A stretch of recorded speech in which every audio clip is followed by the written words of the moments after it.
কম্পিউটারও fail মারবে আমাদের গুনাহ হিসাব করতে গেলে মিয়া, কথা কোন ঠিক না ঠিক? পৃথিবীতে যত কম্পিউটার আছে সব কম্পিউটারও আপনার আমার গুনাহ হিসাব করে শেষ করতে পারবে না, হ্যাং মারবে মিয়া, কথা কোন ঠিক কি না? কত নামাজ জীবনে ছুটে গেছে, কত রোজা কাজা হয়ে গেল, কত গীবত শাকায়াত জবান দিয়ে করলেন, কত মানুষের মন ভেঙে দিলেন গালিগালাজ কইরা, কত মানুষের টাকা মেরে খাইলেন, কত মানুষকে ধোঁকা দিলেন। সব গুনাহ যদি হিসাব করা হয় তাহলে কোন কম্পিউটারও তো ধরবে না, কথা কয় না। আর হাসান বসরির অবস্থা দেখেন, হাসান বসরি যখন ফেরেশতা বলছে, বলে একটা গুনাহ এখনো পর্যন্ত বাকি আছে। হাসান বসরি বলেন রে খাদেম, একটা গুনাহ বাকি আছে। এই কথা শোনার সাথে সাথে আমার মাথা নষ্ট হয়ে গেছে, আমি বড় পেরেশান। আমি জিজ্ঞেস করতেছি, ভাই কোন গুনাহটা বাকি আছে? আইয়ু জামবিন, কোন গুনাহটা বাকি বলো, আমার আমি তওবা করিয়া নিব। কিন্তু আমার কথা শুনতেই রাজি না। একজন আরেকজনের সাথে কথা কয়, আমার সাথে কথাই কইল না। দুইজনে কথা বলতে বলতে হঠাৎ করে হারায় গেল। আমি আর জানতেও পারলাম না আমার কোন গুনাহটা এখনো পর্যন্ত মাফ হয় নাই। হযরত হাসান বলেন, এ খাদেম, তবে একটা জিনিস বুঝতে পারছি, আল্লাহ আমার গুনাহটা গোপন রাখার পিছনে কোন গুনাহটা নির্দিষ্ট করে দেয় নাই। কারণ আল্লাহ যদি নির্দিষ্ট করে দিতেন, শুধু ওই গুনাহটার জন্যই আমি কাঁদতাম। আর আল্লাহ চাইলেন আমি হাসান বসরি ইন্তিকালের আগেও যেন আমি আল্লাহর ভয়ে চোখের পানি দিয়া বুক বাসাই। এটা আল্লাহ চায়, আল্লাহ পছন্দ করে। জোরে বলেন সুবহানাল্লাহ। ইয়াউমা ইয়াফিরুল মারউ মিন আখিহি ওয়া উম্মিহি ওয়া আবিহি ওয়া সাহিবাতিহি ওয়া বানিহি। সেদিন ভাই পর্যন্ত ভাইকে দেখে পালাবে, পিতামাতা পর্যন্ত পালাবে। ওই কঠিন ময়দানে কেউ সঙ্গ দিবে না। আপনার নেক আমলগুলো ছোট থেকে ছোট আমল, ওই আমলগুলো কিন্তু আপনার সামনে বড় হয়ে দাঁড়াবে। জোরে বলেন সুবহানাল্লাহ। তো ভাইরা আমার, হায়াতের জিন্দেগি কখন কার শেষ হয়ে যায় বলা তো যায় না, ঠিক না ঠিক বলেন? এখন তো এক আজব মরণের নাম হলো স্ট্রোক। রাস্তা দিয়ে চলতেছে, বাজারে যাইতেছে, হঠাৎ করিয়া মাথা ঘুরিয়া চক্কর খাইয়া জমিনের মধ্যে পড়ে যায়, আর সাথে সাথেই মারা যায়। বলে স্ট্রোক করে মারা গেছে। ঘুমের ভিতরেও মানুষ মারা যায় কি যায় না? এই ছোট ভাই, তুমি বেশটা একটু কমায় দাও, বুঝছো? গরম কম্বল, এই গরম কম্বলের ভিতরেও মানুষ মারা যায়। ঠিক আছে, গরম কম্বলের ভিতরেও মানুষ মারা যায়। রাস্তা দিয়ে পথ চলার সময় হঠাৎ করে মাথা ঘুরিয়া পড়িয়া যায়, জিহ্বা বাঁকা হইয়া বের হয়ে যায় এক পাশ দিয়া, হাত পা পর্যন্ত লোলা হয়ে যায়, কথা কয় না। বাচ্চা মানুষের মতো জিহ্বা দিয়া লালা পড়ে, নিজের হাত দিয়া মুখের লালা মুছার মতো ক্ষমতা থাকে না। এজন্য ভাইরা আমার, হায়াতের জিন্দেগিতে আল্লাহ তাআলা আপনাকে যতদিন সময় দিয়েছেন ততদিন পর্যন্ত এই সময়টারে গনিমত মনে করাটা মুসলমানের জন্য বড় দরকার। কারণ পিতৃপুরুষ পূর্বপুরুষ যারা গেল তারা তো আর কোনোদিন ফিরল না। এই জমিনে কেউ থাকতে পারে নাই। এই জমিনের মালিকানা বারবার বদল হয়, ঠিক না ঠিক বলেন? জমিনের মালিকানা বারবার পরিবর্তন হয়। জমিন তার জায়গায় ঠিকই আছে, কিন্তু কালের বিবর্তনে মালিকগুলো শুধু পরিবর্তন হয়। এক সময় আপনার বাপ দাদা ছিল, তার আগেও তারা ছিল। আপনি তো আপনার বাপ দাদার পরে আর কারো নাম জানেন না, ঠিক না ঠিক? এই যে তিন পুরুষের পর তার নাম কি? ও মানুষ ছিল না ভূত ছিল, এটা আপনি নিজেও জানেন না। আপনি আমি মারা যাওয়ার পরেও আমাদের নাতিপুতিরা হয়তো তিন পুরুষ পর্যন্ত মনে রাখবে। এরপর এমন সময় আসবে আমাদের নামটা পর্যন্ত কারো মনে থাকবে না, কথা কন ঠিক না? এই জমিন তার জায়গায় ঠিক, মাঝখান থেকে আমরা শুধু হারিয়ে যাব, কথা কন না কেন?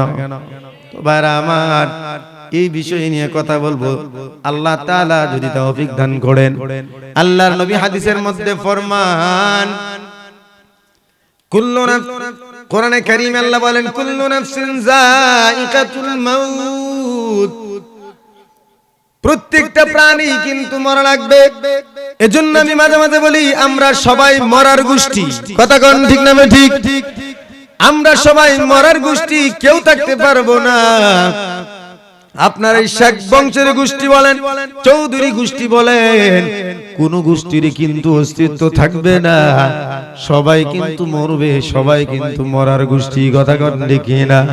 এই দুনিয়ার জমিনে যতগুলো ধর্ম আছে, পরকাল সম্পর্কে বিভিন্ন মতামত, পরকালে আবার নতুন জীবন, এটা হয়তো অনেকে মানতে চায় না, কিন্তু এটা বিশ্বাস করে মরা লাগবে, কথা কন না গা? হিন্দুরাও জানে মরা লাগবে, বৌদ্ধরাও জানে মরা লাগবে, খ্রিস্টানরাও মানে মরা লাগবে, এমনকি ইহুদিরাও পর্যন্ত জানে মরা লাগবে, নাস্তিকরা পর্যন্ত জানে মরা লাগবে, বেনামাজিও কয় মরা লাগবে, গাঞ্জাখুরও বলে মরা লাগবে, কথা কন ঠিক না? কিন্তু মরার পর আবার নতুন জীবন, ওই জীবনটা কেমন হবে এটা নির্ভর করবে আপনার আমার আমলের উপর, ঠিক কি না? আপনি খাতায় কেমন লেখছেন এটার উপরেই তো রেজাল্ট আসবে। ছাত্ররা পরীক্ষা দেয় না, কিছু বাদাইমা ছাত্র আছে না, এরা পড়ে না, মোবাইলে আড্ডা মারে, বাজারে ঘুরে, এখানে সেখানে ঘুরে, পরীক্ষার তার টেনশনও নাই, কারণ হি জানে কিছুই পড়ে নাই, কিছু লিখতেও না। পরীক্ষার হলো ঢুকে খাতার মধ্যে 2-3টা আগ দিয়া বাড়িয়ে যাবো, কথা কয় না? ভালো ছাত্রের যত টেনশন, 3 ঘন্টা পর্যন্ত পরীক্ষা দেয়, এরপর আবার রিভিশন দেয়, কোথাও কোনো দাড়ি কমা ভুল হয়ে গেল কিনা, কোথাও কোনো বানান ভুল হয়ে গেল কিনা, একটা নাম্বারও যেন কাট না যায়, এজন্য বারবার কিন্তু সে খাতা রিভিশন দেয়, ঠিক কি না? ইমানদার মুসলমান খাঁটি মুমিন যারা, তারা ফরজ নামাজ পড়ার পরেও কিন্তু নফল ইবাদত করার জন্য পাগল, কারণ চিন্তা করিয়া দেখে আমার যদি ফরজিয়াত আমলগুলোর মধ্যে কোনো ভুল ত্রুটি দেখা দেয়, আমার নফল ইবাদতের দ্বারা যেন ঘাটতি পূরণ হয়, ঠিক কি না? আসমানের উপরে খুব মনোযোগ দেওয়া লাগবে, আসমানের উপরে আল্লাহ একটা গাছ বানায় রাখছে, গাছের নাম হলো শাজারাতুল মাউত, মরণ নামের গাছ। কি গাছ বলেন? মরণ গাছ, মুখস্থ করেন, ওয়াজ বলে মন থাকে না। মরণ গাছ, কি গাছ?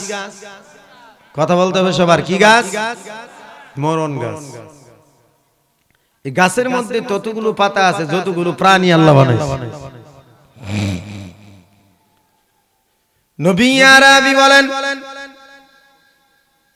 এই শাজারাতুল মাউতের ভিতরে আল্লাহ তাআলা এতগুলো পাতা বানাইলেন, যতগুলো প্রাণী আল্লাহ তাআলা জমিনের মধ্যে বানাইলেন, প্রত্যেকটা প্রাণীর নামে একটা একটা করে পাতা আছে, পাতার মধ্যে এই প্রাণীর নাম লেখা। যেমন ইসরাফিলের শিঙার মধ্যে ততগুলো ছিদ্র আছে যতগুলো প্রাণী আল্লাহ বানাইছে। হাসরের ময়দানে যখন ইসরাফিল শিঙায় ফুঁক দিবে, নির্ধারিত ওই প্রাণীর নাম লিখিত সিদ্ধি দিয়া আওয়াজ বের হইয়া ওই প্রাণীর কান পর্যন্ত যাইয়া প্রাণীর কান ফাটায়া তার সাথে সাথেই মরণ হয়ে যাবে। এমনকি হাসরের ময়দানে যখন পুনরুত্থানের সময় ইসরাফিল সিংহায় ফুঁক দিবেন, তখনও কিন্তু অবস্থা হবে, নাম লিখিত ছিদ্র দিয়া ইসরাফিলের সিংহার আওয়াজ ওই প্রাণীর কান পর্যন্ত যাওয়া মাত্রই আবার জিন্দা হয়ে যাবে। আল্লাহু আকবার বলেন, আল্লাহু আকবার। মুসলমান ভাইরা আমার, আল্লাহর নবী বলেন প্রত্যেকটা প্রাণীর নামে একটা করে পাতা আছে, এই পাতার মধ্যে প্রাণীর নাম লেখা। আপনার নাম আব্দুর রহমান, আমার নাম আবুল কালাম, আপনার নাম আব্দুল জব্বার, সবার নামে নামে একটা করে পাতা আছে। ইন্তেকালের 40 দিন আগে এই গাছের পাতার রং পরিবর্তন হইয়া শুকায়া মানুষের মরণের 40 দিন আগে আজরাইলের সামনে সেই পাতা ঝরিয়া পড়িয়া যায়। কয়দিন আগে? আজরাইল আলাইহিস সালাম এই মরণ নামের গাছের গোড়ায় বসে আছেন, আসন গেড়ে, আসন গেড়ে বসে আছেন। নবী আরবি বলেন আজরাইল কত বড় দেহের বডি আল্লাহ বানাইছে, তামাম দুনিয়ার সব সাগর নদী নালা খাল বিল পুকুর যত আছে সব পানিগুলো যদি আজরাইলের মাথায় ঢেলে দেওয়া হয় তাহলে এক বিন্দু পরিমাণ পানি আজরাইলের মাথা থেকে জমিনে গড়া পড়বে না। আল্লাহু আকবার বলেন, আল্লাহু আকবার। রাসূল আরবি বলেন তামাম দুনিয়াটা আজরাইলের হাতের তালুর মধ্যে, এতটুকু জায়গা নেই যতটুকু জায়গা আমাদের হাতের তালুতে একটা টাকা জায়গা নেই। এখন চিন্তা করিয়া দেখেন আজরাইলকে আল্লাহ পাক কত বড় বডি দিয়ে বানাইছে। সেই আজরাইল গাছের গোড়ায় বসে আছেন। আপনারা একটু সামনের দিকে আগে আসতে, ফাঁকা জায়গা বন্ধ করে দিলে পিছনে যারা আসতেছে তারা একটু আরামে বসতে পারবে। মেহরবানি করে একটু আপনারা আগায় বসেন, একটু একটু এক কদম দু কদম করে একটু আগায় যান ইনশাআল্লাহ।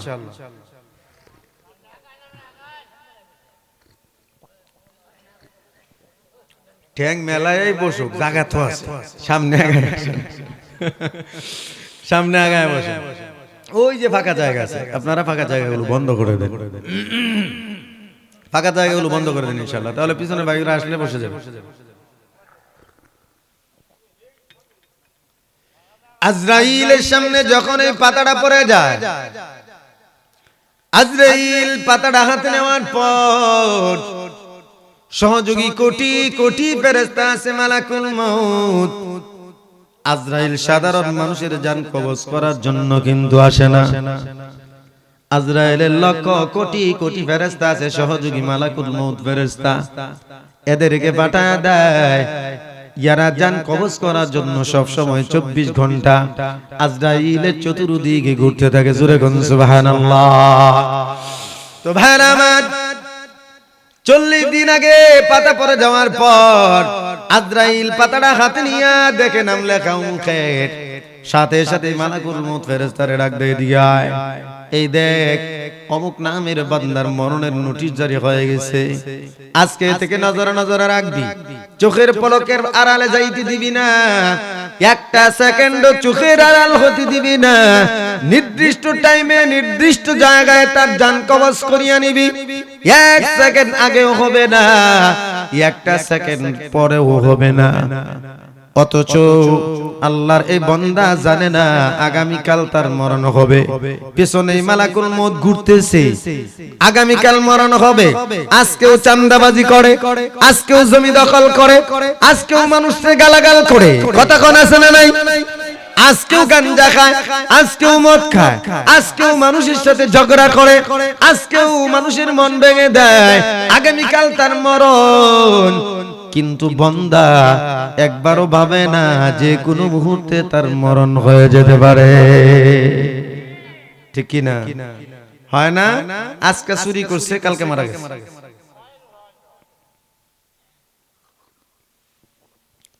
জান্নাতের ওই শাজারাতুল মাউতের গাছের পাতার সাথে আমাদের জীবনের একটা মিল আছে,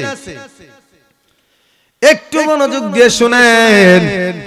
আপনারা অনেকেই বাড়িতে গাছপালা লাগান, ছোট ছোট চারা লাগান, এই চারাগুলো যখন বড় হয়, প্রথম যখন পাতা ছাড়ে গাছের, এই গাছের পাতা বড় ছোট্ট আর কচি, রং কিন্তু খুব পাকা হয়, কথা কয় না? একটা পাতা ছাড়ছে, এই পাতার রং করা সবুজ, দেখতে তেলতেলে খুব কড়া কালার, কিন্তু ধীরে ধীরে পাতা যতই বয়স হয় ততই কিন্তু বড় হয়। এই পাতা এক সময় বাতি হয়ে যায়, খসখসা হয়ে যায়, কথা কয় না? খসখসা হয়ে যায়, একটা সময় কালার রং পরিবর্তন হয়, জমিনে শুকায় ঝরে যাওয়ার আগে এই পাতাটা দেখবেন বিভিন্ন ধরনের হলুদ বর্ণের রং ধারণ করে, আর পরে যাওয়ার আগে লাল কালার হইয়া শুকায়া জমিনের মধ্যে পড়ে যায়, আর কিছু মানুষ তা নিয়া লাকড়ি বানায়া আগুনে পুরায়া ছাই বানায় উড়া দেয়। আপনিও যখন মায়ের পেট থেকে জন্ম নিয়েছেন, আমিও যখন মায়ের গর্ভ থেকে দুনিয়া আসছি, তখনও কিন্তু আমাদের শরীরের রং কিন্তু খুব কড়া ছিল, চামড়া বড় নরম আর কোমল ত্বক, এত সুন্দর মুখের মধ্যে কোনো দাঁত ছিল না, শরীরে কোনো পশম ছিল না, চামড়া ত্বক এত কোমল আল্লাহ বানাইলেন, মানুষ দেখা মাত্রই বাচ্চাগুলোর আদর করতে মন চায়, কথা কয় না। শরীরের কোথাও কোনো পশম নাই, শিশু বাচ্চার শরীরেও কোথাও কোনো পশম নাই, মুখের ভিতরে দাঁত নাই, এরপরেও দেখতে কত সুন্দর, কত মায়া। নিজের বাচ্চা না, আপনজনের কেউ না, তারপরেও অন্যের বাচ্চা দেখতেই আদর করতে মন চায়। এই যে নাদুস নুদুস চারা, বডি চামড়া বড় কোমল, দিন যায় এই শিশুটা ধীরে ধীরে বয়স হয় আর বড় হয়, আর শরীরের মধ্যে পশম গজানো শুরু করে, মুখের মধ্যে দাঁত আসা শুরু করে। শরীরের মধ্যে পশম যখন গজানো শুরু হয়, চামড়ার কোমলতা আস্তে আস্তে দূর হয়, কথা কন ঠিক না ঠিক? যখন তার বয়স 5 বছর 7 বছর হয়ে যায়, তখন থেকেই তার গায়ের মধ্যে লোম গজানো শুরু হয়, তখন থেকেই তার চামড়া কিন্তু আগের থেকে আরেকটু মজবুত হয়ে যায়, কথা কয় না? বুঝতেছেন না আপনারা? যুবক বয়স হয়ে গেছে, 18 থেকে 20 বছরের যুবক, এখন তার এই কবজির মধ্যে বড় জোর, গায়ের মধ্যে বড় শক্তি, মুখ ভর্তি দাড়ি। এই বাচ্চার চামড়া কিন্তু বাচ্চা বয়সের মতো না, যুবকের চামড়া এখন কিন্তু শক্ত হয়ে গেছে, খসখসা হয়ে গেছে, কথা কয় না? মুখের মধ্যে দাড়ি উঠছে, মাথার মধ্যে চুল, মুখের মধ্যে ভিতরে দাঁত। এই যে এই লোকটা ধীরে ধীরে পরিবর্তন শুরু হয়ে গেল। বয়স যখন 40 হয়ে গেল, তখন দেখবেন মুখের মধ্যে এত সুন্দর কোমল ত্বকের মধ্যে, গালের মধ্যে বিভিন্ন ধরনের দাগ দেখা দেয়, কথা কয় না? মেস্তার দাগ, ব্রণের দাগ, শরীরের মধ্যে বিভিন্ন জায়গায় দেখবেন অনেক দাগ দেখা দেয়। শরীরের চামড়া ঢিলা হয়, মাজায় ব্যথা, হাড্ডি হাড্ডি গিরায় গিরায় ব্যথা, ডায়াবেটিস, হাই প্রেসার, অসুখ রোগ ব্যাধি শুরু হয়ে গেল। এই যে আপনার ধীরে ধীরে পরিবর্তন, গাছের পাতা যেমন রং পরিবর্তন হইতেছে ঝরে যাওয়ার জন্য, আপনার আমার পরিবর্তন হইতেছে কিন্তু মরণের জন্য, কথা কয় না? যেই যুবকটা 20 বছর বয়সে মানুষকে ঘুষি মেরে দাঁত পাড়ায় দিত, এই যুবকটার বয়স যখন 45 বা 50 হয়ে গেছে, তখন দেখবেন এমন হয়ে গেছে এই যুবক এখন আর আগের মতো এনার্জি নাই, শক্তি নাই, দাঁত পড়া শুরু হয়ে গেছে, ডায়াবেটিস ধরে ফেলছে, হাই প্রেসার, কথা কয় না?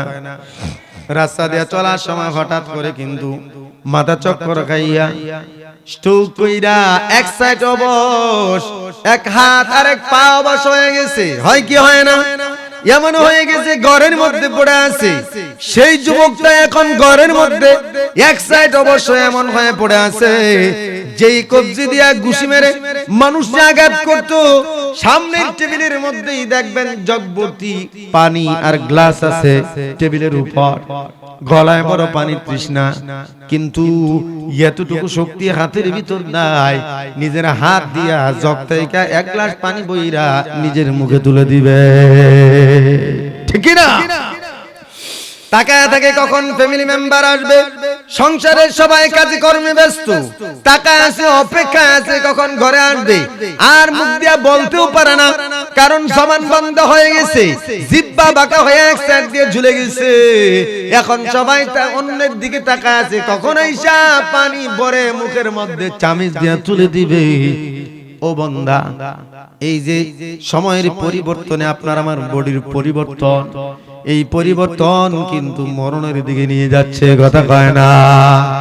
গাছের পাতার মতোই দেখবেন, এই যে মরণের সময় যখন গণা আসবে, মরণ হয়ে গেলে আমল যদি ভালো হয় তাহলে তো ভালো, আর আমল যদি ভালো না হয় জাহান্নামের আগুনে পুরায়া, ওই যে গাছের পাতারা যেমন মানুষের লাকড়ি বানায় পুরায়া ছাই বানায় ওরা দেয়, আমল যদি খারাপ হয় আল্লাহ পাক আপনাকেও আমাকেও জাহান্নামের আগুনে পুরায়া ছাই বানায় দিবে, কথা কন ঠিক না?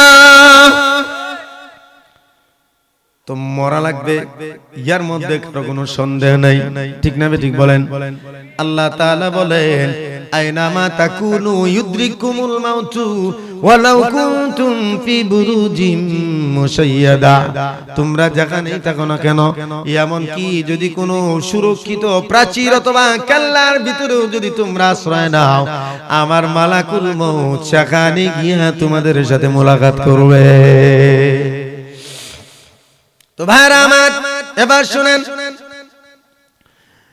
আল্লাহর নবী ফরমান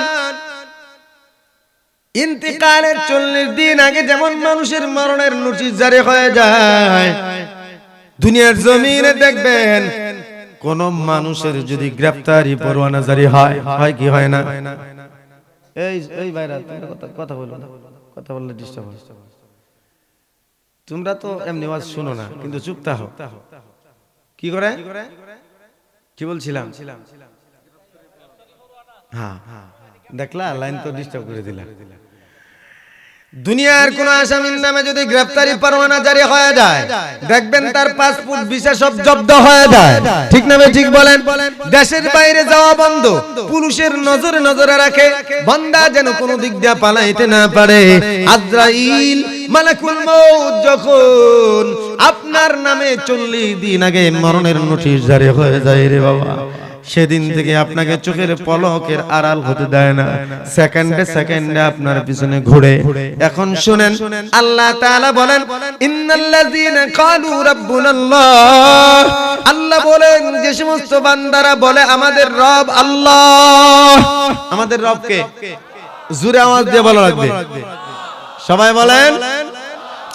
যারা বলে আমাদের রব আল্লাহ, ইন্নাল্লাযীনা ক্বালু রাব্বুনাল্লাহ, আল্লাহ বলেন জানা বলে আমাদের রব আল্লাহ, সুম্মা ইসতাকামু, যারা এই কথার উপর অটল থাকে, অবিচল থাকে, অভাব অনটন, রোগ ব্যাধি, বালা মুসিবত, পেরেশানি, মামলা মুকদ্দমা, জেল জুলুম, নির্যাতন, রিমান্ডে নেওয়ার পরেও আল্লাহর উপর থেকে বান্দার তাওয়াক্কুল যায় না,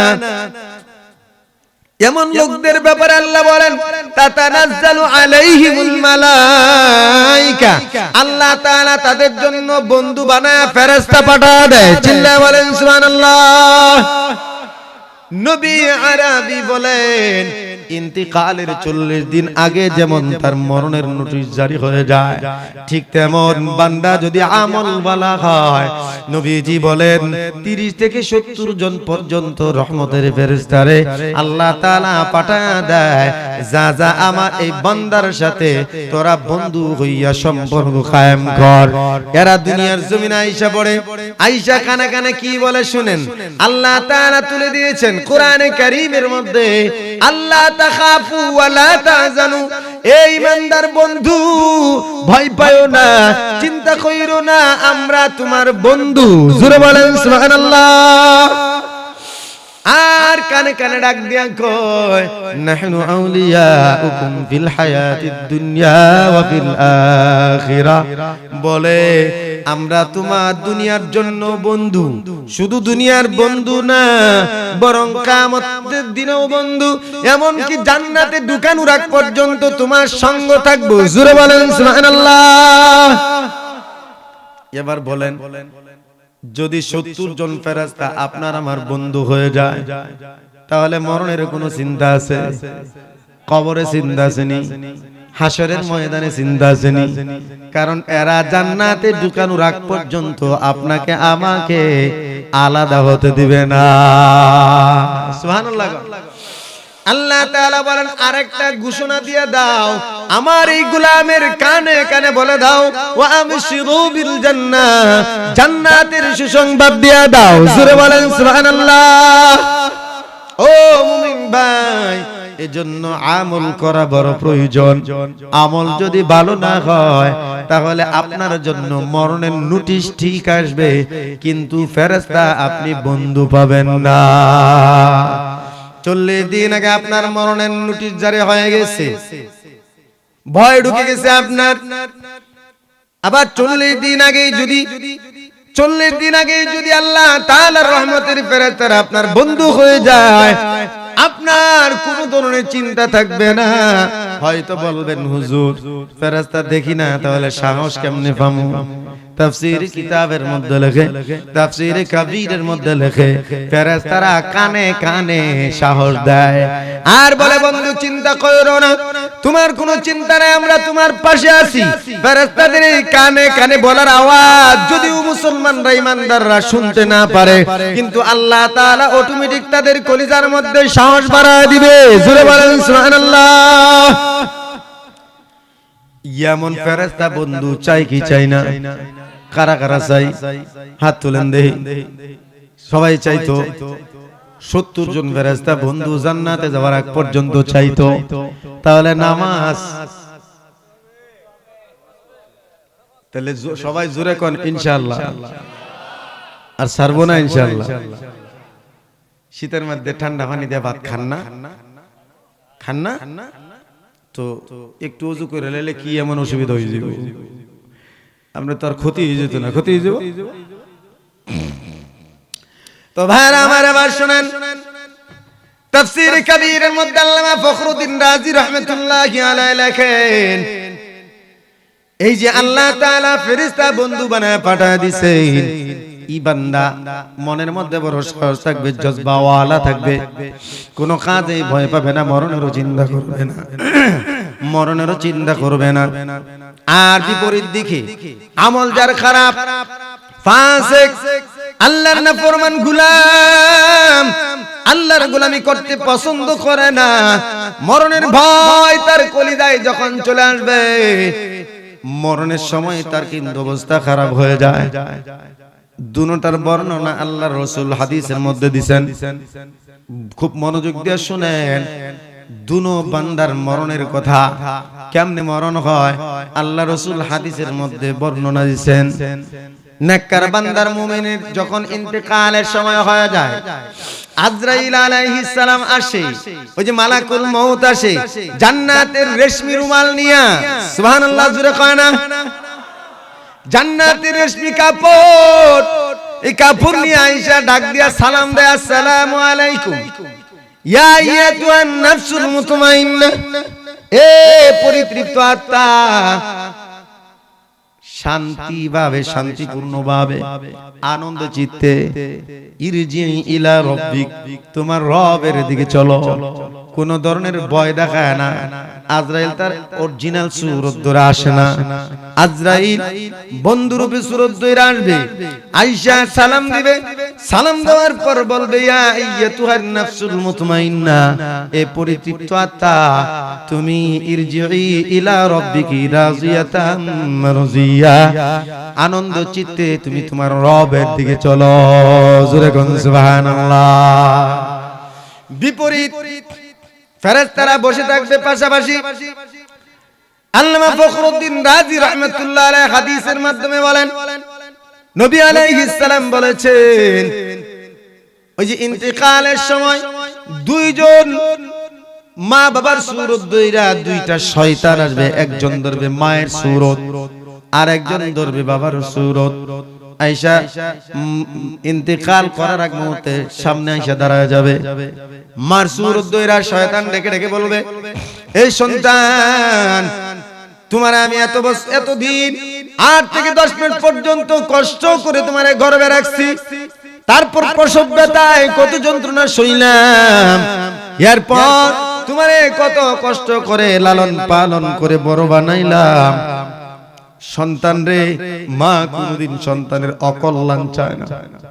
শোনো, আমি তোমার মা, গর্ভধারিণী মা, আমার কথা মানো।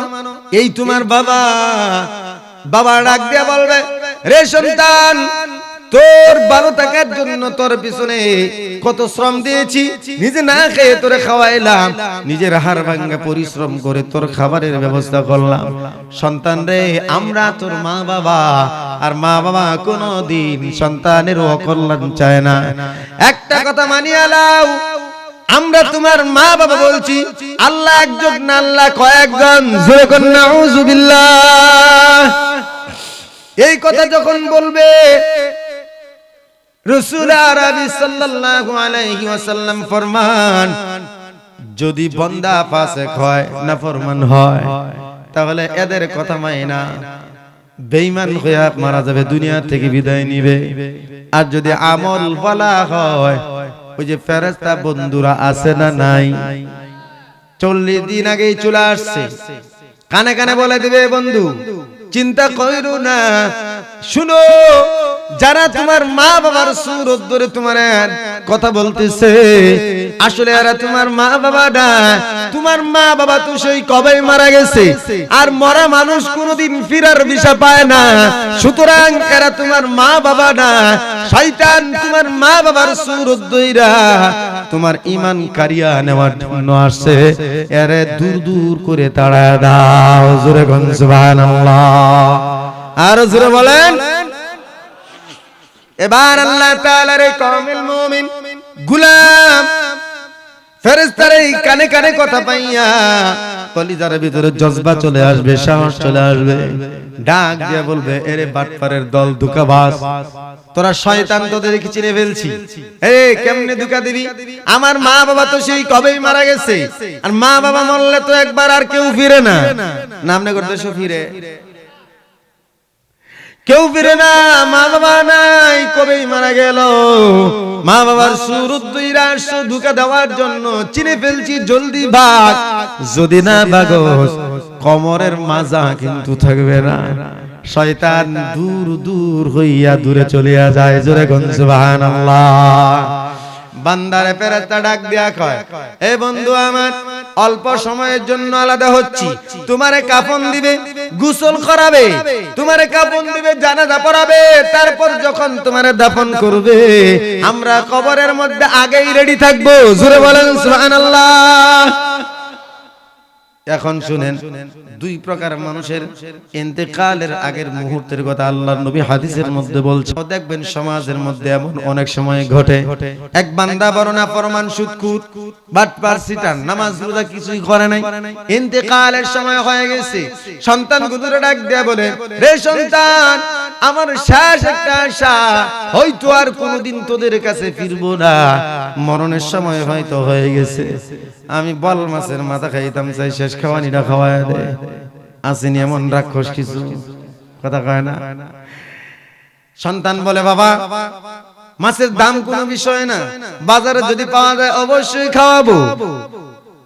এবার আল্লাহর নবী হাদিসের মধ্যে ফরমান, যদি বাজারে বা নদীতে শীতলক্ষায় যদি মাছ না থাকে, আল্লাহ তাআলা ফেরেশতারে ডাক লাগা দেয়, একজন ফেরেশতা লাগা দেয় আর ডাক দেয়া কয়, শোন, আমার এই নাফরমানরা শেষ আশা, মরণের আগে এমন মাছের মাথা খাইতে চায়, নদীতেও নাই, পুকুরেও নাই, পাইবে কোথায়, তোরা যেখান থেকে পারো সেখান থেকে আইনা বাজারে তুলিয়া দে, জেলের হাতে ধরায়া দে, সন্তান যেন বাজার থেকে কি নাই না তার বাবার আশা পূরণ করে দিতে পারে।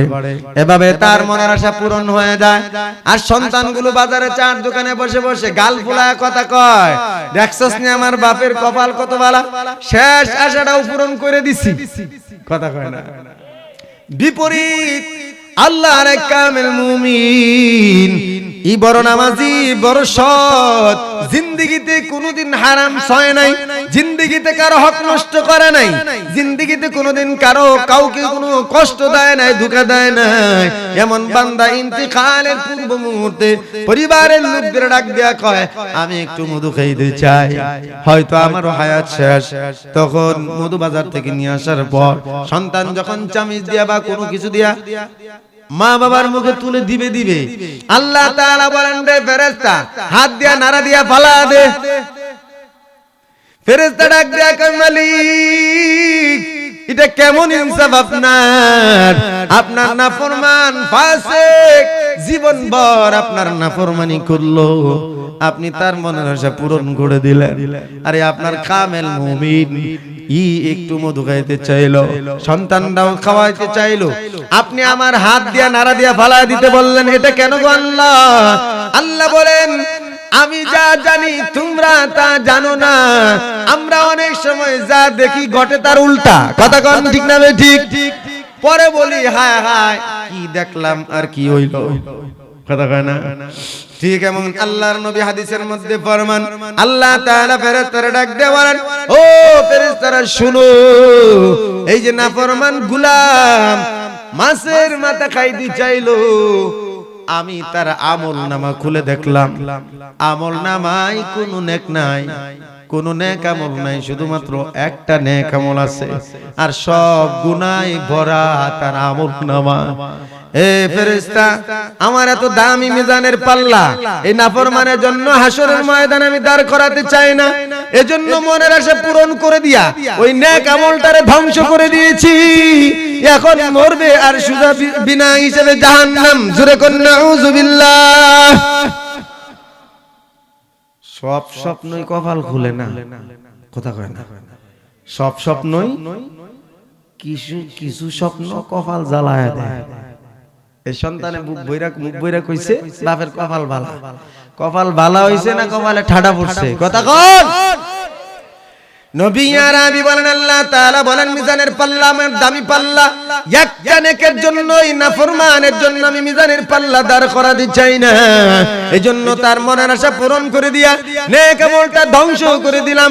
এখন মরবে আর বিনা হিসেবে জাহান্নাম। চিল্লা বলেন নাউযুবিল্লাহ। এমন স্বপ্নগুলো পূরণ না হয় ভালো, কথা কয় না। এমন স্বপ্নগুলো পূরণ না হয় ভালো। আল্লাহ তাআলা বলেন, রে ফেরেশতা, আমার কামেল মুমিন ইমানদার শেষ মুহূর্তে মধু খাইতে চাইলো, তুমি গিয়া তোমারে বললাম পালা দাও, কারণটা শুনে নাও। আমি আমার এই গোলামের আমলনামা খুলে দেখি, তার আমলনামায় কোনো গুনাহ নাই, শুধু নেক আর নেকে ভরা। একটা মাত্র গুনাহ এক জায়গায় বাকি। আমি আল্লাহ চাই না একটা গুনাহের জন্য হাসরের ময়দানে কোটি কোটি মানুষের সামনে আমার বান্দাটার হিসাবের পাল্লায় ওজন দিতে। এজন্য মনের আশাটা অপূর্ণ রাইখা মনটা ভেঙে দিলাম, মনে কষ্ট দিলাম, মনে দুঃখ দিলাম, আর তার গুনাহটা মাফ করে দিলাম। মরবে আর বিনা হিসেবে জান্নাত। চিল্লায় বলেন সুবহানাল্লাহ।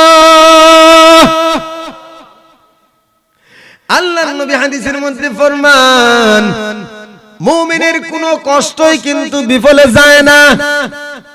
ইমানদারের কোনো কষ্টই বিফলে যাবে না। এমন কি রাসূল হাদিসের মধ্যে বলছেন, কেউ যদি বাম পকেটে টাকা রাখা, ভালো করে শুনেন, বাম পকেটে টাকা রাখছে, ডান পকেটে খুঁজতেছে, কিছুক্ষণ খোঁজার পরে মনে হয়েছে যে টাকা তো বাম পকেটে রাখলাম, হায় রে আমি কি বোকা, এক পকেটে রেখে আরেক পকেটে খুঁজি। তো এই পরে বাম পকেটে টাকা পাইছি, কিন্তু এতক্ষণ ভুল কারণে যে ডান পকেটে খুঁজতে গিয়া যতটুকু কষ্ট হয়েছে, রাসূল বলেন এটাও তাকে সদকার সওয়াব দেওয়া হবে না। সুবহানাল্লাহ। এজন্য ইমানদারের আমল, ইমানদারের কাজ আল্লাহ তাআলা কোনো কষ্টই বিফলে দেয় না। ও মুমিন ভাইরা আমার, মনোযোগ দিয়ে শুনেন। হযরত হাসান বসরি রাহমাতুল্লাহি আলাইহি, এই কি হলো বাচ্চারা, এই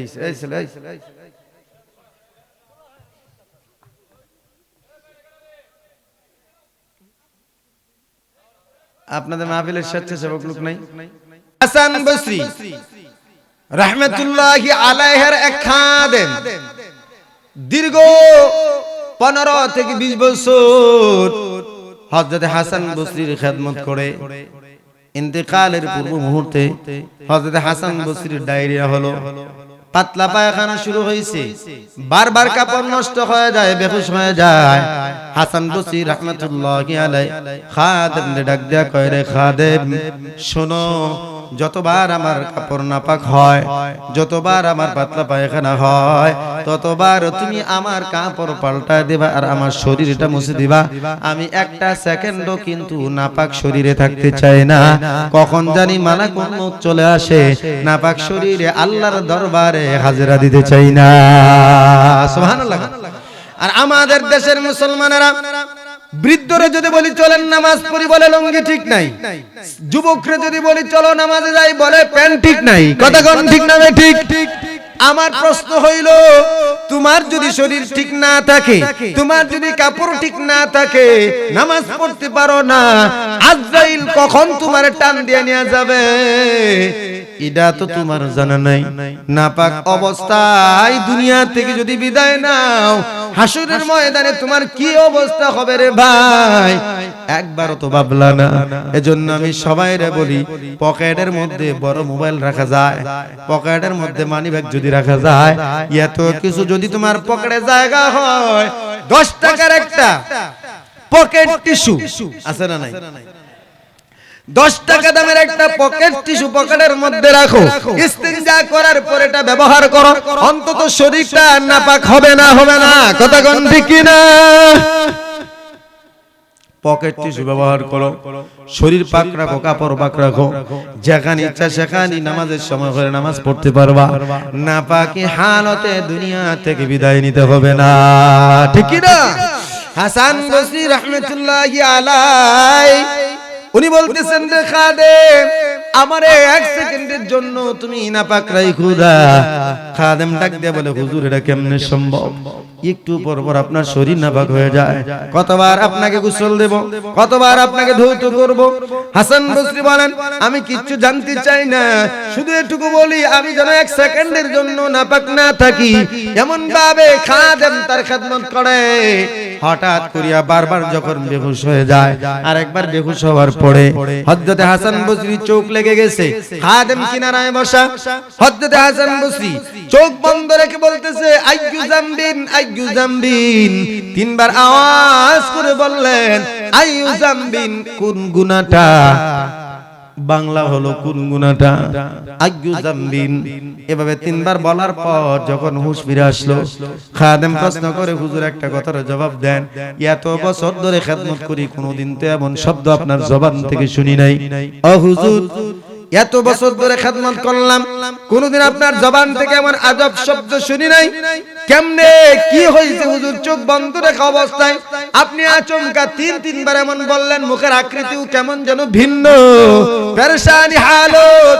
হাসান বসরি রাহমাতুল্লাহি আলাইহি ডাক দিয়া বলে, রে খাদেম, তাহলে শুনো, আমার যখন চোখ লেগে গিয়েছিল তখন 2 জন ফেরেশতা আমার সামনে আসছে। সুবহানাল্লাহ কয় না? যে ফেরেশতা আসে তো কথা কয় না। আপনাদের এলাকায়ও যদি কোনো মুরব্বি এমন আমল বলা থাকে, ইন্তেকালের আগে দেখবেন বলে, বেগম রে কিছু অপরিচিত মেহমান সাদা পোশাকওয়ালা ঘরে আসছে, তাদের মেহমানদারি করো। কিন্তু বেগম দেখে না, ঘরভর্তি মানুষ থাকলেও দেখতে পায় না, দেখে শুধুমাত্র সে যার কাছে বন্ধু হইয়া আল্লাহ পাঠাইছে। জোরে কোন সুবহানাল্লাহ। হযরতে হাসান বসরি বলতেছেন, 2 জন ফেরেশতা আমার নিকট আসছে। আয়েশা আমার সামনে 2 জন মুখোমুখি বসে, একজন আরেকজনকে বলতেছে, চলো হাসান বসরিরে নিয়ে চলো রবের দরবারে। আরেকজন বলে, না না, এখনো পর্যন্ত হাসান বসরির মরণের সময় হয় নাই। বলে কেন? আমল নামায় এখনো পর্যন্ত হাসান বসরির একটা গুনাহ বাকি আছে। কয়টা? কম্পিউটারও ফেল মারবে আমাদের গুনাহ হিসাব করতে গেলে। মিয়া কথা কোন ঠিক না ঠিক? পৃথিবীতে যত কম্পিউটার আছে, সব কম্পিউটারও আপনার আমার গুনাহ হিসাব করে শেষ করতে পারবে না, হ্যাং মারবে। মিয়া কথা কোন ঠিক কি না? কত নামাজ জীবনে ছুটে গেছে, কত রোজা কাজা হয়ে গেল, কত গীবত শাকায়াত জবান দিয়ে করলেন, কত মানুষের মন ভেঙে দিলেন গালিগালাজ কইরা, কত মানুষের টাকা মেরে খাইলেন, কত মানুষকে ধোঁকা দিলেন। সব গুনাহ যদি হিসাব করা হয় তাহলে কোন কম্পিউটারও তো ধরবে না, কথা কয় না। আর হাসান বসরির অবস্থা দেখেন। হাসান বসরির যখন ফেরেশতা বলছে, বলে একটা গুনাহ এখনো পর্যন্ত বাকি আছে। হাসান বসরি বলেন, রে খাদেম, একটা গুনাহ বাকি আছে। এই কথা শোনার সাথে সাথে আমার মাথা নষ্ট হয়ে গেছে, আমি বড় পেরেশান। আমি জিজ্ঞেস করতেছি, ভাই কোন গুনাহটা বাকি আছে? আইয়ু জামবিন, কোন গুনাহটা বাকি বলো, আমার আমি তওবা করিয়া নিব। কিন্তু আমার কথা শুনতেই রাজি না, একজন আরেকজনের সাথে কথা কয়, আমার সাথে কথাই কইল না। 2 জনে কথা বলতে বলতে হঠাৎ করে হারায় গেল। আমি আর জানতেও পারলাম না আমার কোন গুনাহটা এখনো এখনো পর্যন্ত মাফ হয় নাই। হযরত হাসান বলেন, হে খাদেম, তবে একটা জিনিস বুঝতে পারছি, আল্লাহ আমার গুনাহটা গোপন রাখার পিছনে কোন গুনাহটা নির্দিষ্ট করে দেয় নাই। কারণ আল্লাহ যদি নির্দিষ্ট করে দিতেন, শুধু ওই গুনাহটার জন্যই আমি কাঁদতাম। আর আল্লাহ চাইলেন আমি হাসান বসরি ইন্তেকালের আগেও যেন আমি আল্লাহর ভয়ে চোখের পানি দিয়া বুক বাসাই। এটা আল্লাহ চায়, আল্লাহ পছন্দ করে। জোরে বলেন সুবহানাল্লাহ। আল্লাহর নবী বলেন, মান বাকা মিন খাশিয়াতিল্লাহি ফাকাদ হারামাল্লাহু আলাইহিন নার। আল্লাহর নবী বলেন, যে বান্দা আল্লাহর ভয়ে কাঁদে, আল্লাহ তাআলা তার জন্য জাহান্নামের আগুন হারাম করে দেয়। আল্লাহ তাআলা বলেন, ফাল্যাযহাকু কালিলাও ওয়াল্যাবকু কাসীরা। বান্দারে বেশি বেশি করিয়া কাঁদো, কম কম করে হাসো। আল্লামা ইমাম নববী রাহমাতুল্লাহি আলাইহি উনি ওনার কিতাবের মধ্যে হাদিস আনছেন, হযরত আবু হুরায়রার বর্ণনা। হযরত আবু হুরায়রা বলেন, আল্লাহর নবী যখন জাহান্নামের কথা বলা শুরু করতেন, তখন সাহাবায়ে কেরাম এমন ভাবে কান্নাকাটি শুরু করে দিতেন, ওই যে চাদর গুলো দিয়া, রুমাল দিয়া মাথা মুখ গুলো ঢাইকা এমন ভাবে ঘুঙায়া ঘুঙায়া কাঁদতেন, কারো চেহারা দেখা যাইতো না, কিন্তু শুধু কান্নার আওয়াজ শোনা যাইতো। আর মনে হইতো জাহান্নাম বুঝি আমাদের চোখের সামনে নবী হাজির করে দিছে, আমাদের কোনো ভয় নাই, আমরা বেপরোয়া হয়ে গেছি। সাহাবায়ে কেরাম কাঁদতেন গুনাহ না কইরা, নেক আমল করে জান্নাতি হওয়ার পরেও কাঁদছেন। আর আমাদের এই পরিমাণ গুনাহ, যার যত বেশি গুনাহ সে তত বড় মাস্তান। কথা কোন ঠিক না ঠিক? যার যত বেশি গুনাহ তার তত বড় মাস্তানি, যে যত বেশি বাটপার সে তত বড় এলাকার প্রতাপশালী। কথা কোন ঠিক না? খারাপ মানুষে সমাজ ভরে যাওয়ার কারণে ভালো মানুষগুলো মাথা তুলে দাঁড়াইতেই পারে না। কথা বলেন না কেন? খারাপের পাল্লা যখন ভারী হয়ে যায়, ভালো মানুষ মুখ দিয়া কথা বলতে ভয় পায়। কথা কন না? আপনি আমাদের মতো আলেম হওয়া লাগবে না। মুরব্বির কি হয়েছে জায়গা দিয়ে? ও আচ্ছা, ওই ভালো মানুষগুলো যখন, আমাদের মতো আলেম হওয়া লাগবে না, আপনাদের মতো সাধারণ মানুষ যারা 5 ওয়াক্ত নামাজি বা এমনি, আপনি মদের বিরুদ্ধে, নেশার বিরুদ্ধে, ঘুষের বিরুদ্ধে, চাঁদার বিরুদ্ধে, জুলুমের বিরুদ্ধে আওয়াজ তুলে দেখেন, এই সমাজের যত খারাপ আছে সব একজুট হয়ে আপনার বিরুদ্ধে কেমনে আপনাকে ধ্বংস করা যায় ষড়যন্ত্র করে আপনার বিরুদ্ধে একসাথে লেগে যাবে। কথা কোন ঠিক না? তো ভাইরা আমার এবার শুনেন, হাসান বসরি যিনি হযরত আলী রাদিয়াল্লাহু তাআলা নূর ছাত্র, সুবহানাল্লাহ খান, এত বড় তাবেঈ, জীবনে বিয়ে করলেন না যিনি, আল্লাহকে পাওয়ার জন্য এত বড় আবেদ, একটা গুনাহ বাকি সেজন্য কাঁদতে কাঁদতে ইন্তেকালের আগ পর্যন্ত খাদেম বর্ণনা দেয়, এর উম্মতের দল আমি হযরত হাসান বসরির আগে যতটা কান্না করতে দেখছি, একটা গুনাহ যখন বাকি আছে শুনছে, হাসান বসরির চোখ থেকে পানি পড়া বন্ধ হয় নাই, এমন কি ইন্তেকালের সময় তার চোখের কোণায় পানি জমা ছিল। আল্লাহু আকবার বলেন, আল্লাহু আকবার। যখন ইন্তেকাল করছেন হযরত হাসান, খাদেম ডাক দিয়া কয়, তখনও তার চোখের কোণা দিয়া পানির নালা ঝরতেছিল। একটা গুনার ভয়ে হযরত হাসান বসরি এই পরিমাণ কাঁদছে। আর আপনার আমার কি পরিমাণ কান্না করা প্রয়োজন একটু চিন্তা করিয়া দেখেন। আজকাল তো ওয়াজের ময়দানটাও হয়ে গেছে হাসাহাসি আর কৌতুকের আড্ডা। কথা কয় না? আজকাল ওয়াজের ময়দানটাও কৌতুক আর হাসির আড্ডা। যে যত বেশি হাসাইতে পারে, গজল গাইতে পারে, আজান দিতে পারে, টাকা লাগুক 1 লাখ। কথা কন না কেন? ছোট কালে বয়ান শুনতাম যাদের, তাদের বয়ানের মাঝে এমন কথা ছিল, নবীজির কাহিনী বর্ণনা করতেন আর চোখের পানি, বক্তাও যেমন কাঁদতেন শ্রোতারাও কাঁদতে কাঁদতে নাকের পানি চোখের পানি এক করে ফেলতেন না। কথা কন ঠিক না? এখন ওয়াজের ময়দান হয়ে গেছে ভ্যারাইটিস। ওয়াজের ময়দানে কোনো কান্নার কথা নাই। কথা কয় না? আপনার ভিতরে যদি অনুশোচনা পয়দা না হয়, আপনার ভিতরে যদি জাহান্নামের ভয়ের পয়দা না হয়, আপনার ভিতরে আল্লাহর সামনে দাঁড়ায় হিসাব দিতে হবে, এই যদি না হয়, ওই যে আল্লাহ বলেন ইয়াউমা ইয়ানজুরুল মারউ মা কদ্দামাত ইয়াদা, আজকে হয়তো আপনার গুনাহগুলো আপনি চোখে দেখেন না, কিন্তু আল্লাহ তাআলা বলেন হাসরের ময়দানে আল্লাহ তাআলা এমন সিস্টেম করে দিবে, প্রত্যেকটা মানুষ তার আমলনামা দেখবে। প্রত্যেকটা মানুষ তার হাতে যখন আমলনামা পাবে, ইয়াউমা ইয়ানজুরুল মারউ, ওই দিন মানুষগুলো তার আমলনামা দেখবে, মা কদ্দামাত ইয়াদা, নিজ হাতে আমলনামা দেখবে। আমলনামা দেখে দেখে যাদের অবস্থা খারাপ তারা নিজেরাই বলবে, ওয়ায়াকুলুল কাফিরু ইয়া লাইতানি কুনতু তুরাবা, কাফেররা তো বলেই ফেলবে, হায় আমরা যদি মাটির সাথে মিশে যেতে পারতাম। মুমিনরা বলবে, ওয়াউরিদু আলা রাব্বিকা সাফফা লাকাদ জিতুমুনা কামা খালাকনাকুম আউওয়ালা মারাতিন বাল জামতুম আল্লান নাজআলা লাকুম মাউইদা আউদিআল কিতাব ফাতারাল মুজরিমিনা মুশফিকিনা মিম্মা ফিহি। ওই যে অপরাধীরা যারা যখন তাদের আমলনামা দেখবে, ওয়াউরিদু আলা রাব্বিকা সাফফা, সারিবদ্ধভাবে তাদেরকে দাঁড় করায় তাদের আমলনামা দিয়ে দেওয়া হবে। ফাতারাল মুজরিমিনা মুশফিকিনা মিম্মা ফিহি, আমলনামা দেখার পর তাদের বদ আমলগুলো যখন চোখের সামনে ভেসে উঠবে, তখন তারা বলবে, ইয়া ওয়াইলাতানা মা লিহাযাল কিতাব, হায় হায় এটা কেমন কিতাব, লা ইউগাদিরু সগীরাতাও ওয়ালা কাবীরা ইল্লা আহসাহা, ছোট বড় কোনো গুনাহ ছাড়ে নাই, ছোট বড় কোনো গুনাহ ছাড়ে নাই, এটা কেমন কিতাব, ওয়াজাদু মা আমিলু হাজিরা, যা করছে তাই তার সামনে উপস্থিত করা হবে।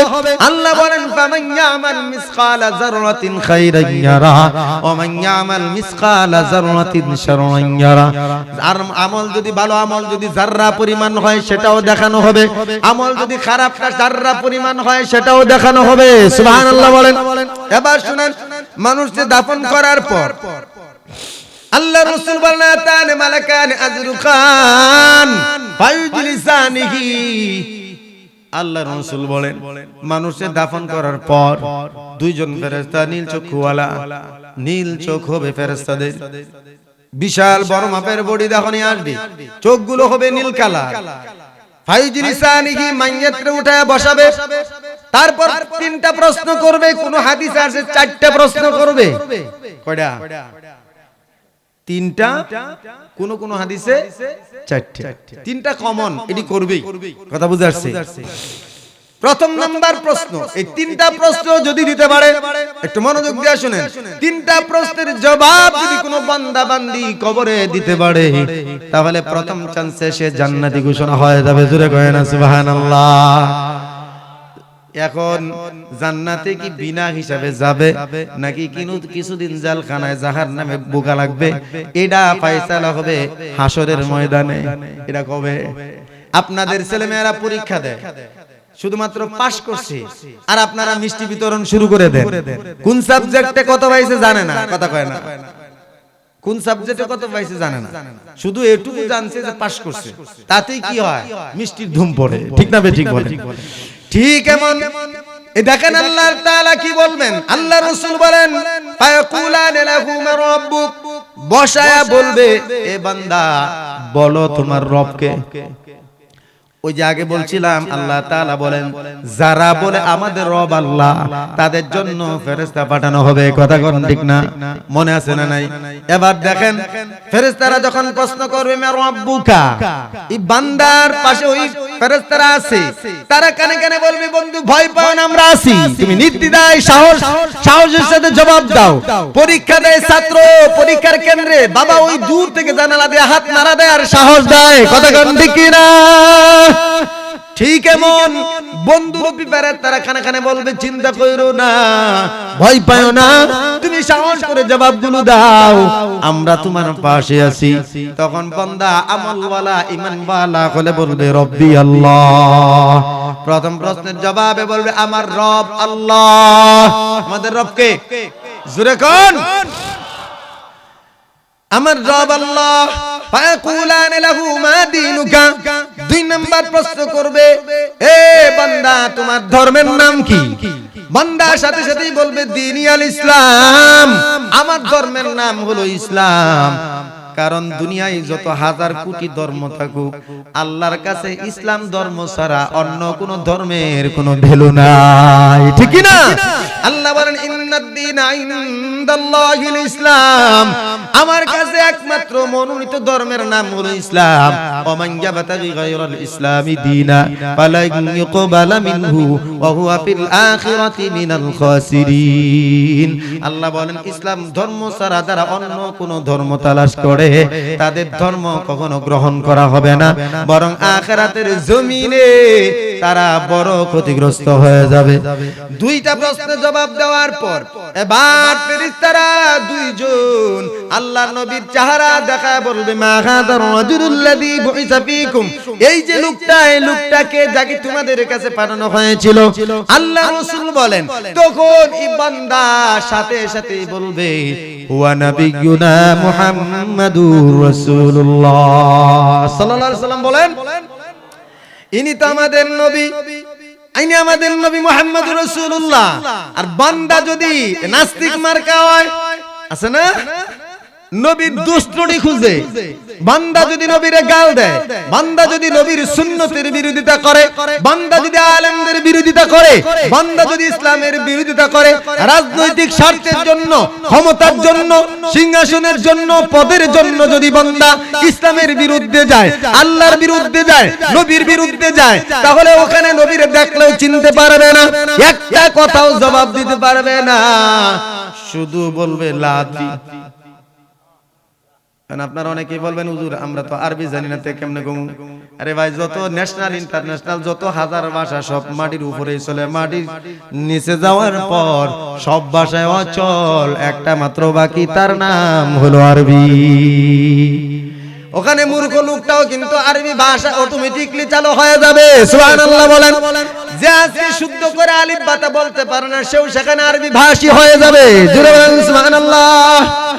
এবার যখন তিনটা প্রশ্নের জবাব দিয়া লাইবে, ফেরেশতার ডিউটি শেষ। ফায়ুনাদি মুনাদিম মিনাস সামা, আসমান থেকে একজন ডাক দিবে, কে তিনি? কথা কয় না, জোরে কোন না। ফায়ুনাদি মুনাদিম মিনাস সামা, আসমান থেকে একজন ডাক দিবে, ফায়াকুল, আর বলবে আন সাদাকা আবদি, আমার বান্দা পাস করে ফেলছে, জোরে বলেন সুবহানাল্লাহ। অন্য হাদিস আছে প্রশ্ন যদি চারটা হয় তাহলে 4 নাম্বার প্রশ্ন হবে ও কাইফা আলামাকা, তুমি কেমনে জানলা? তিনটা প্রশ্নের যে জবাব দিলে এটা জানলা কেমনে? তো সে বলবে আমরা কোরআন এবং হাদিসের মাধ্যমে জানছি, জোরে কোন সুবহানাল্লাহ। তো ভাই আমার, এবার আল্লাহ তাআলা ডাক দিয়ে বলবেন আন সাদাকা আবদি, আমার বান্দা সত্য বলেছে। এই ফেরেশতারা তোদের ডিউটি শেষ, নতুন ডিউটি শুরু কর। ওই যে ফাফরিশুহু বিল জান্নাহ, সুবহানাল্লাহ বলেন সুবহানাল্লাহ। আল্লাহ ডাক দিয়ে বলবেন এই ফেরেশতা, আমার বান্দা যেহেতু পাস করে ফেলছে, পরীক্ষায় যেহেতু পাস, শতভাগ পাস, 1% নাম্বার কম পায় না, একটা কাজ কর, এই যে মাটির মধ্যে আমার বান্দা বান্দিরে শোয়ায় দিছে, মাটির মধ্যে শোয়ায় দিছে। কোন সময় তো আমরা কবরের মধ্যে পানির উপর কলার ভেলার মধ্যেও শোয়ায় দেই, কথা কয় না। এই যে বান্দা বাবারে কবরে রাইখে আসছে, কবর খুঁজছে, পানি উঠছে, এর ভিতরে কাঠ বা তক্তা দিয়ে কলার ভেলা দিয়ে উপরে বসায় দিছে, আর মন খারাপ করে বসে আছে। ও ভাই শুনো, তোমার মা বাবা যদি আল্লাহ তাআলার ফেরেশতার কাছে তিনটা প্রশ্নের জবাব দিতে পারে, আল্লাহ তাআলা সাথে সাথে বলবেন ফাফরিশুহু বিল জান্নাহ, এই ফেরেশতারা আমার বান্দা যেহেতু পার, জলদি কইরা জান্নাতের বিছানা কবরে বিছায় দে, জোরে বলেন সুবহানাল্লাহ। এই মাটির বিছানা আমার বান্দা থাকবে না, কারণ কিয়ামত পর্যন্ত লম্বা সময় আমার বান্দা ঘুমাইবে। আমার বান্দার জন্য ভালো বিছানা প্রয়োজন, জলদি করিয়া জান্নাতের দামি বিছানা আয়না বিছায়া দাও, সুবহানাল্লাহ। এগুলো এক নাম্বার। তিনটা প্রশ্নের জবাবে আল্লাহ তিনটা পুরস্কার দিবেন সাথে সাথেই। কয়টা? তিনটা প্রশ্নের জবাব দেওয়ার কারণে আল্লাহ তাআলা কবরের মধ্যে সাথে সাথে তিনটা পুরস্কার দিয়ে দিবেন, জোরে বলেন সুবহানাল্লাহ। এক নাম্বার, জান্নাতের বিছানা কবরের মধ্যে বিছায় দিবেন।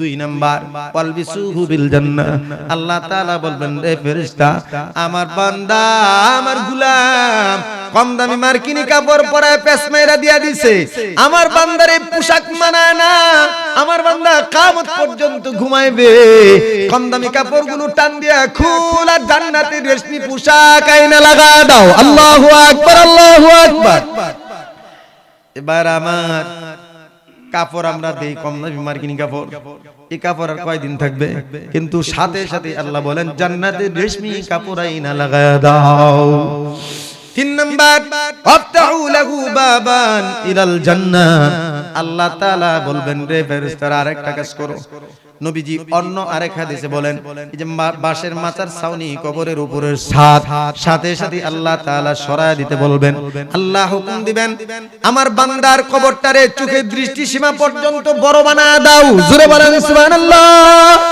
কারণ কবর তো এমন সংকীর্ণ জায়গা নভেম্বরের 6 তারিখে আমার মা যখন মারা গেল কবরে যখন আমি লাশ নিয়ে নামছি এমন অবস্থা হইছে যে একজন একটা লাশ কবরে নামাইলে আরেকজন লোক ভিতরে দাঁড়ানোর মতো জায়গা থাকে না কথা কয় না এত ছোট্ট সংকীর্ণ আল্লাহ বলবেন রে ফেরেশতারা আমার বান্দা ঘুমাইবে এ পাশ ওপাশ করলেও তো কবরের পাশে বসে যাবে সুতরাং আমার বান্দার কবরটা চোখের দৃষ্টিসীমা পর্যন্ত প্রশস্ত করিয়া দাও আরেকটা কাজ করো আফতাহু লাহু বাবান ইলাল জান্নাহ জান্নাতের সাথে একটা দরজা খুলিয়া দাও সুবহানাল্লাহ জোরে কোন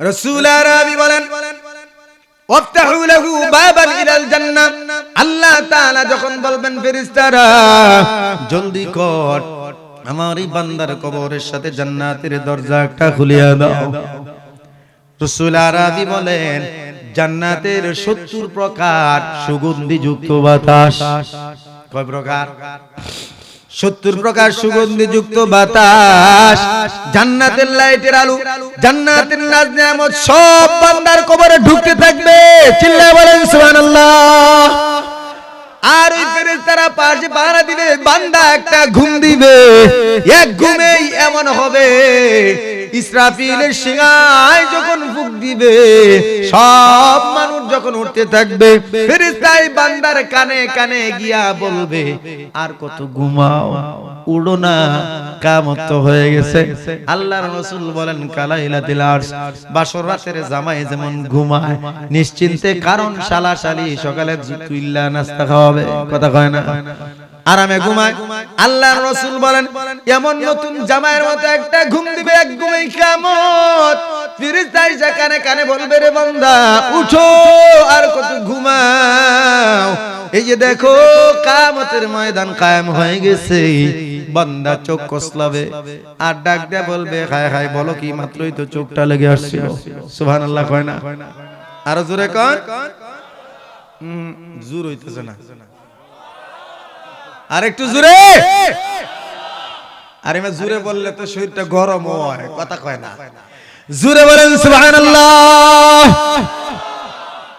সুবহানাল্লাহ এই আমলগুলো আপনারা করবেন বাজারে যাইতে যাইতে করবেন মোবাইলে গান না বাজায়া মনে মনে সুবহানাল্লাহ পড়েন বাজারে দোকানদারি করেন কাস্টমার নাই শয়তানের বাক্সটা বন্ধ করেন পকেটের মোবাইলটা বন্ধ করেন কাস্টমার নাই সুবহানাল্লাহ আলহামদুলিল্লাহ পড়েন কিছু কোরআন তেলাওয়াত করেন ঘরে তাবিজ ঝুলানো লাগবে না আপনার এই আমলের দ্বারাই দোকানে বরকত হয়ে যাবে ঠিক কি না কয় হুজুর একটা তাবিজ দেন দোকানে যেন ব্যবসা ভালো হয় কথা কয় না এই দোকানে তাবিজ ঝুলালে লাগতে ব্যবসা ভালো হইব না নিজের পড়া লাগবে মোটরসাইকেলের উপরে দেখবেন লেখা আছে হাযা মিন ফাদলি রাব্বি আরবি লাগায় দিছে লা ইলাহা ইল্লা আনতা সুবহানাকা ইন্নী কুনতু মিনাজ জালিমিন সামনে বাসের আছে না নাই অ্যাক্সিডেন্ট হয় না অ্যাক্সিডেন্ট হয় না হয় তো লেখার দ্বারা কি হবে না নিজের পড়া লাগবে পাইলটের পড়া লাগবে ড্রাইভারের পড়া লাগবে যাত্রীদের পড়া লাগবে কথা কোন ঠিক কি না